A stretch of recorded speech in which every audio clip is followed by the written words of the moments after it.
नमस्कार दोस्तों, खबर सुशांत सिंह राजपूत और दिशा सालियान को लेकर जहां एक बड़ा खुलासा हुआ है। बीजेपी के एक नेता है, नाम है नितेश राणे। उन्होंने कई अहम बातें दिशा सालियान मामले में कहा है और कहा है कि उनके पास कई ऐसे सबूत मौजूद हैं जो वो जल्द ही सीबीआई को सौंपेंगे। किस तरह से ये पूरा खेल, जिसे अब तक ये कयास के रूप में दिखाया गया कि दिशा और सुशांत सिंह राजपूत का मर्डर हुआ है और इन दोनों के बीच किस तरीके का लिंक है, ये पूरा खेल ही पलट जाएगा। क्या कुछ कहा है नितेश राणे ने अपने इंटरव्यू में, जानते हैं जानकार से। जी हाँ, बताएं। आकाश, दरअसल एक नेता है, नाम है नितेश राणे, बीजेपी के नेता हैं, काफी मजे हुए नेता जो है वो माने जाते हैं। उनका एक बयान जो है उसने काफी सनसनी पैदा कर दी है सुशांत सिंह राजपूत और दिशा सालियान के मौत के मामले में। दरअसल उन्होंने कैमरे पर आकर कुछ ऐसी बातें कही हैं जो इससे पहले होती तो रही, लेकिन पॉलिटिकल सिनेरियो में किसी जिम्मेदार आदमी के मुंह से इस तरह की चीजें निकलकर सामने आई, जिसमें कई सारे उन्होंने अहम दावे किए हैं। उन्होंने साफ तौर पर यह कहा है कि दिशा सालियान के मामले में दिशा सालियान का जो बॉयफ्रेंड था,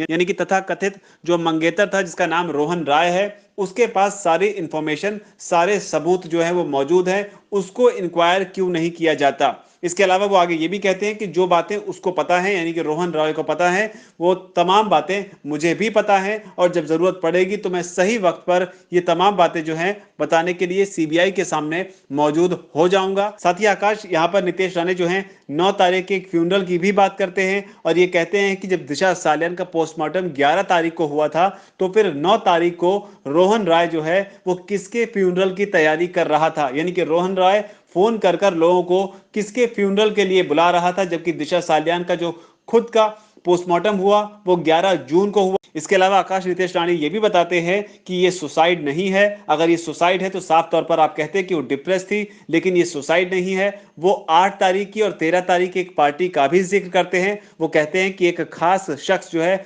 8 तारीख की पार्टी में भी मौजूद था और 13 तारीख की पार्टी में भी मौजूद था और उस शख्स को बचाने के लिए ही मुंबई पुलिस का पूरा प्रशासन जो है वो बैकफुट पर है। क्योंकि अगर मान लो मुंबई में किसी नॉर्मल आदमी ने सुसाइड किया होता तो बात इतनी आगे तक जाती ही नहीं, लेकिन चूंकि वो एक शख्स हर जगह मौजूद था और उसी को बचाने के लिए मुंबई पुलिस और जो भी पूरा महाराष्ट्र का प्रशासन है, इसके वजह से ही बैकफुट पर है। साथ ही वो ये भी कहते हैं कि उस शख्स जिसकी वो बात कर रहे हैं, हालांकि वो नाम नहीं लेते हैं, कि उस शख्स की मोबाइल लोकेशन को ट्रेस करना चाहिए, पता करना चाहिए कि 8 जून और 13 जून को वो शख्स कहां पर मौजूद था।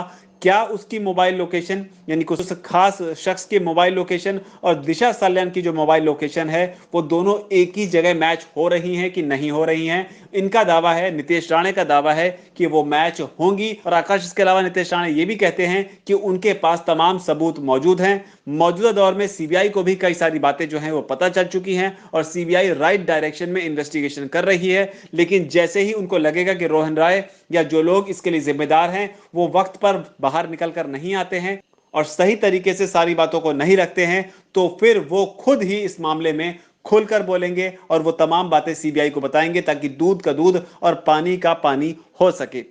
साथ ही आकाश, रोहन राय पर सवाल उठाते हुए नितेश राणे ये भी कहते हैं कि ऐसा कैसा बॉयफ्रेंड, ऐसा कैसा शख्स जिसके साथ शादी होने वाली हो, जिसे मंगेतर बताया जा रहा हो, वो अपनी ही गर्लफ्रेंड या तथाकथित मंगेतर के पोस्टमार्टम के दौरान जब उसकी डेड बॉडी को इधर से उधर मूव किया जा रहा था उस दौरान वो वहां पर मौजूद नहीं था। आखिर उसे कहां पर ले जाया गया, वो कहां था, उसे इस पूरे मामले से दूर क्यों रखा जा रहा है? इसके अलावा आकाश, नितेश राणे बहुत ही खुले शब्दों में कहते हैं कि 8 तारीख को और 13 जून को, यानी कि 8 जून जिस दिन दिशा सालियान का की मौत हुई, जिस दिन बताया जाता है सुशांत सिंह राजपूत की मौत से एक दिन पहले की रात में कब कौन कहां आया, कहां मौजूद था, क्या बातें हुई और उसके बाद कौन सी घटनाएं एक के बाद एक घटी, ये सारी बातें जो हैं वो सीबीआई को खुद बता देंगे। इसके अलावा एक और अहम बात वो कहते हैं कि आखिर 8 तारीख को सुशांत सिंह राजपूत के घर पर तमाम डेटा जो है वो डिलीट करवाने कौन गया था, इस बात पर भी वो सवाल खड़े करते हैं। इसके अलावा एक और चीज बेहद दिलचस्प है आकाश, और वो है दिशा सालियान का इंस्टाग्राम अकाउंट, जिसे लेकर भी कई सारी बातें सोशल मीडिया पर हो रही हैं। दरअसल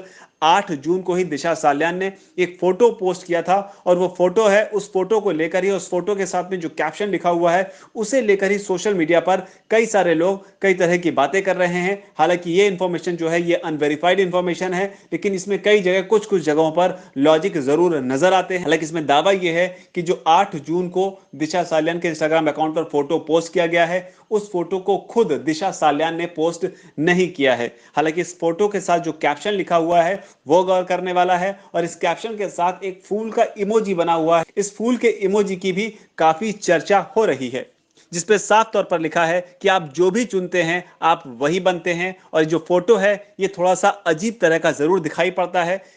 अमूमन जिस तरह के फोटोग्राफ दिशा सालियान जो है वो पोस्ट करती थी, पिछले कई महीनों का रिकॉर्ड उठाकर जब हमने देखा तो इस तरह के फोटो उनका एक भी नहीं दिखाई पड़ता है। हर फोटो में बहुत ही जॉली, बहुत ही खुश और बहुत ही खुश मिजाज नजर आती हैं, जिंदगी को पसंद करने वाली नजर आती हैं। लेकिन ये इकलौती एक ऐसी तस्वीर है जिसे देखकर लगता है कि बात कुछ गंभीर है इस तस्वीर में। इसके अलावा इस कैप्शन के साथ एक खास किस्म के फूल के इमोजी का इस्तेमाल किया गया है, और इसी फूल को लेकर कई सारे जो उनके फॉलोअर्स हैं और कई सारे लोग जो हैं ये बात कर रहे हैं कि ये फूल जो है ये आमतौर पर रिया चक्रवर्ती जो है वो अपने पोस्ट में इस्तेमाल करती हैं। दिशा सालियान खुद अपने पोस्ट में कभी भी इस तरह के फूल का इस्तेमाल नहीं किया करती थी। इन कमेंट्स को पढ़ने के बाद आकाश, हमने थोड़ा सा रिसर्च करने की कोशिश की तो हमने देखा कि बात पे दम है। रिया चक्रवर्ती जो भी इमोजीज इस्तेमाल करती थी उनमें कई जगह पर, ज्यादातर मौकों पर इस फूल का खास इस्तेमाल किया गया है। लेकिन अब रिया चक्रवर्ती ने यह पोस्ट किया है ये हम नहीं कहते।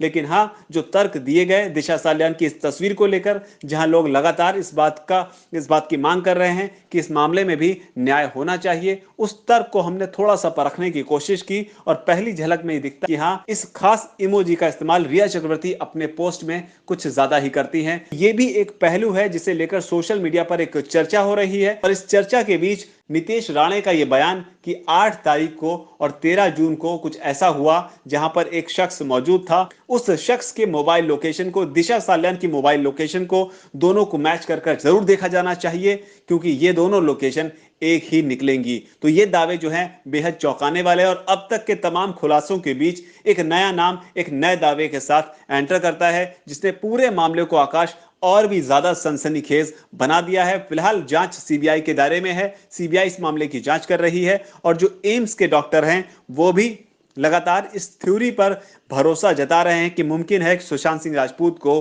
मर्डर किया गया हो, उनको जहर दिया गया हो। हालांकि सुशांत सिंह राजपूत का जो 20% बचा हुआ विसरा था उसे एम्स के डॉक्टर्स ने चेकअप के लिए भेज दिया है। उसकी रिपोर्ट भी कुछ ही दिनों में जल्द आने वाली है, उसका भी इंतजार है। तो ये एक बड़ी अपडेट है सुशांत सिंह राजपूत के मामले में, जिसने फिलहाल एक बड़ी सनसनी पैदा कर दी है। जी आकाश। तो कुल मिलाकर हैरान करने वाला खुलासा है। और कहां है रोहन रॉय, ये बड़ी बात है, लेकिन नितेश राणे के बयान ने इस गुत्थी को और ज्यादा उलझा दिया है, जिससे ये झलक मिलती है कि इसके जो भी गुनहगार होंगे वो पकड़े जाएंगे। बहरहाल इस पूरी खबर पर आपकी क्या राय है कमेंट सेक्शन में लिखकर बताएं। इस वीडियो को लाइक करें, शेयर करें। हमारे चैनल DHFF अड्डा को अगर अब तक आपने सब्सक्राइब नहीं किया है तो हमारे चैनल को सब्सक्राइब कर ले।